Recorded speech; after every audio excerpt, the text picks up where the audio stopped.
ইন্না সালাতি ওয়া নুসুকি ওয়া মাহইয়ায়া ওয়া মামাতি লিল্লাহ ওয়া মামাতি লিল্লাহি রাব্বিল আলামিন।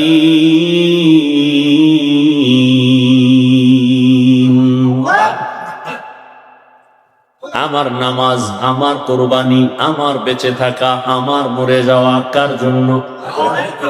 খাকো বাদো আবু আতিশ বান্দান বামানো তু মুর্দা বাহক জিন্দা আন। আমি বয়ান করি কার জন্য? আমি বয়ান শুনবো কার জন্য? আল্লাহর জন্য। যদি কেউ বয়ান শুনে, তার নিয়ত কি থাকবে? যেটা আমি জানি না ভালো, যেটা জানবো তা আমলে নিয়ে নিব। আর খারাপ কিছু যদি আমার মধ্যে থাকে, বয়ান শোনা মাত্র আমি খারাপটার থেকে নিজেকে বাঁচায় রাখবো। আমি আর অন্যায় করব না। টোটাল ওয়াজের থিম হবে, বয়ান শুনে দুইটা কথা একমত হব, গুনাহ করব না, সওয়াবের কাজ আমি ছাড়ব না। আল্লাহ তৌফিক দান করেন। যেমন একটা সওয়াবের কাজ কি? ছোট ছোট আমলকে রসুল বলছেন ছোট মনে করে ছেড়ে দিও না। কারণ তোমার সারা জীবনের নামাজ, রোজা, তেলাওয়াত আল্লাহর কাছে গ্রহণ হয়নি, কিন্তু সামান্য একটা ছোট সুন্নাত কবুল হয়ে গেছে, জান্নাত ওয়াজিব। আবার ছোট গুনাহকে ছোট মনে করে করিও না, জীবনের সব আমল বরবাদ হবে ছোট একটা অপরাধের কারণে। রাসূলের জন্য দোয়া করার সাথে সাথে তার আহলে বাইত, যারা আহাল পরিবারের জন্য দোয়া করা উচিত। তো সাল্লাল্লাহু আলাইহি ওয়া আলিহি ওয়াসাল্লাম, এই এতটুকু শব্দ একবার যদি উম্মত আদায় করে, আল্লাহ খুশি হয়ে তাকে 3টা পুরস্কার দান করে।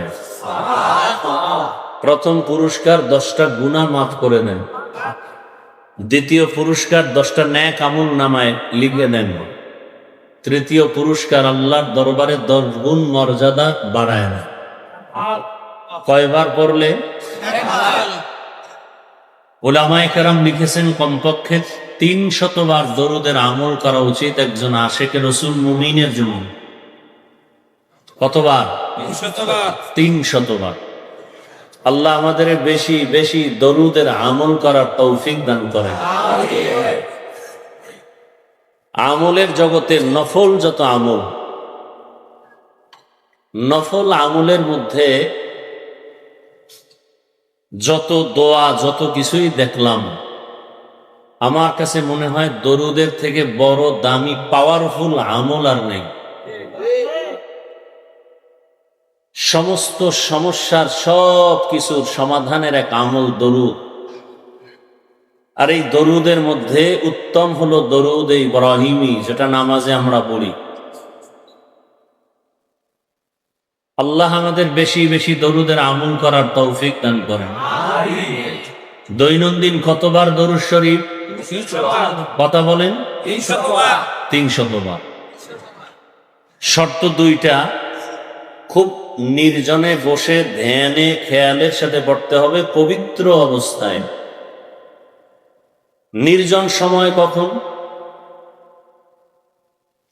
ঘুমের আগে অথবা ফজরের নামাজের পরে।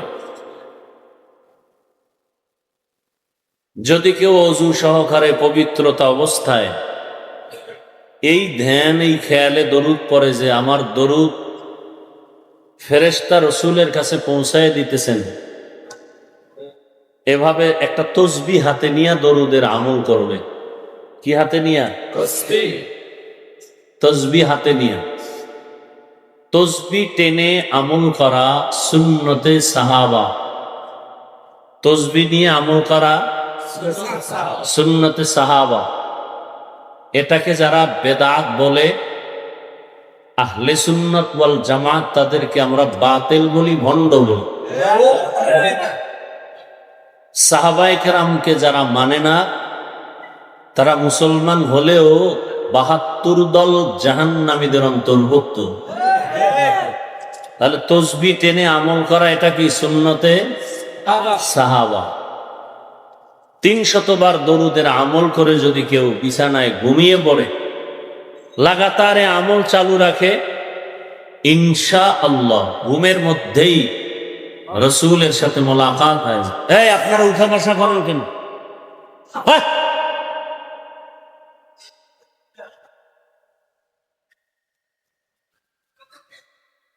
নিজেও ক্ষতি করেন, আমাদেরও ক্ষতি করেন। এমন কপাল নিয়ে দুনিয়াতে আসছেন কেন?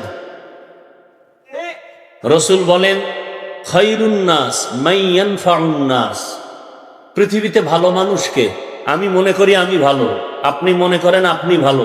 রসুল বলেন, আল্লাহর আদালত ওই ব্যক্তি ভালো মানুষ যে মানুষের দ্বারা অন্যের উপকার হয়, ক্ষতি হয় না। আপনি ক্ষতি করেন কেন? নিজেরও ক্ষতি করেন, মজলিসের ক্ষতি করেন, এটা তো আদব নয়।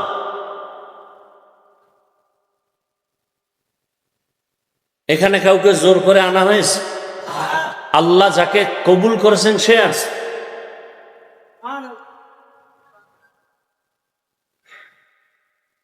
ইনশাআল্লাহ দরুদের আমল করব তো ইনশাআল্লাহ। তসবিহ কিনবেন, যাদের তসবিহ নেই আজকে থেকে তসবিহ কিনে সাহাবায়ে কেরামের এই সুন্নতটা আদায় করা শুরু করুন। আজকে থেকে তসবিহ কিনবেন, কারণ বাংলাদেশে এই তসবিহকে বেদাত বলা হয়। এই ভণ্ডদের এই কথাকে আমাদের প্রমাণ করতে হবে যে এটা সুন্নতে সাহাবা। বুঝে আসছে কথা? তসবিহ হাতে নিয়ে আমল করবেন। আর এক তসবিহ তো আল্লাহ হাতের আঙ্গুলের মধ্যে দিয়ে দিছেন। তবে অনুরোধ থাকবে এই ক্ষেত্রে, বাম হাতের আঙ্গুল টেনে আমল করবেন না। অনেকে ডান হাত মাথায় দিয়া নামাজের পরে বাম হাতের করগুলো গুনে গুনে আমল করে, এটা আদব নয়। কি পড়েন আপনি? আমাদের থেকে আমল বেশি করেন। সালাম ফিরাই আমরা 3 বার কি পড়ি? আস্তাগফিরুল্লাহ, আস্তাগফিরুল্লাহ, আস্তাগফিরুল্লাহ। কি পইরা আস্তাগফিরুল্লাহ পড়তেছি? নামাজ খারাপ জিনিস, খারাপ কিছু করলে আস্তাগফিরুল্লাহ। পড়লাম নামাজ, আস্তাগফিরুল্লাহ কেন? সেজদা দিলাম মালিক রে, আস্তাগফিরুল্লাহ কেন? করলাম ভালো কাজ, আস্তাগফিরুল্লাহ কেন?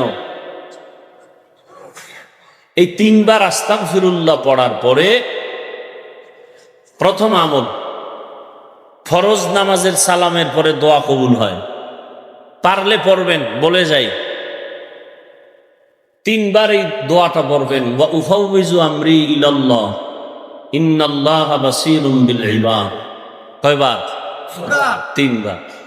এরপরে ডান হাতের আঙ্গুলের করগুলো গুনে গুনে 11 বার আল্লাহর একটা ইসিম পড়বেন, ইয়া নূর। কি? 11 বার। কয়বার?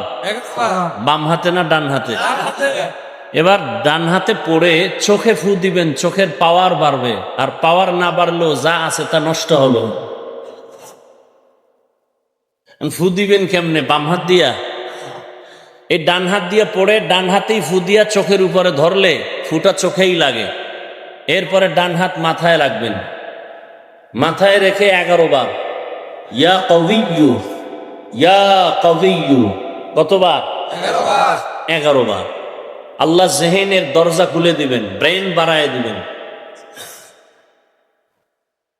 আরো দোয়া আছে, দোয়ার কি শেষ আছে? তো আমি যেটা বুঝাতে চাই, বাম হাতে নয়, কোন হাতে? ডান হাতে। আল্লাহ তৌফিক দান করেন। তাহলে তসবিহ কিনবেন, 100 বার আমল করলে এটা হাতে তো আর পারবেন না, তসবিহ লাগবে। দরুদের উপরে কিছু কথা আমলের নিয়তে বললাম, আল্লাহ তৌফিক দান করেন। আপনি হাঁটতে চলতে সবসময় দরুদ শরীফ পড়েন, অনেক লাভ, অনেক লাভ, অনেক লাভ। দোকানে বসে আছেন, দরুদের আমল করেন।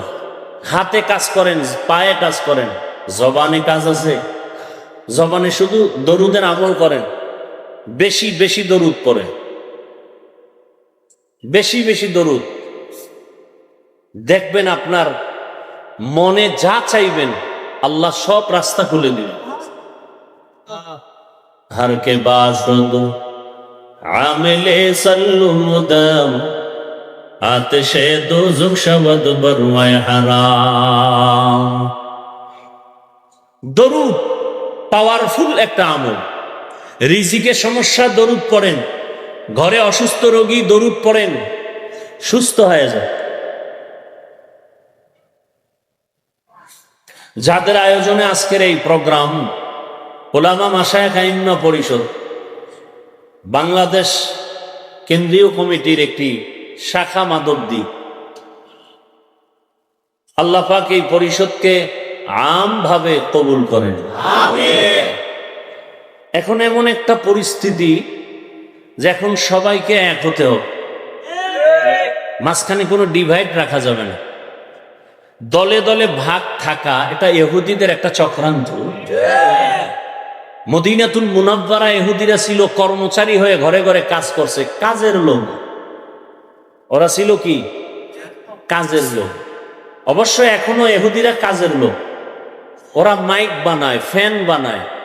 আমাকে এগুলো বানাবার সময় নেই, আমাদের ইবাদতের সময়। ওরা আমগো কাজ করবে, কর্মচারী হয়ে ফ্যান বানাবে, লাইট বানাবে, মাইক বানাবে, আমরা ফ্যানের বাতাস খাবো আর দরুদ পড়বো।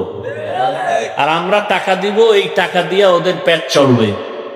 সারা দুনিয়ার ইহুদি আমাদের কর্মচারী, সারা দুনিয়ার বিধর্মী আমাদের কর্মচারী। আর আমরা কাজ করি আল্লাহ কার? ইন্না সলাতি ওয়া নুসুকি ওয়া মাহইয়ায়া ওয়া মামাতি লিল্লাহ ওয়া মামাতি লিল্লাহি রাব্বিল আলামিন।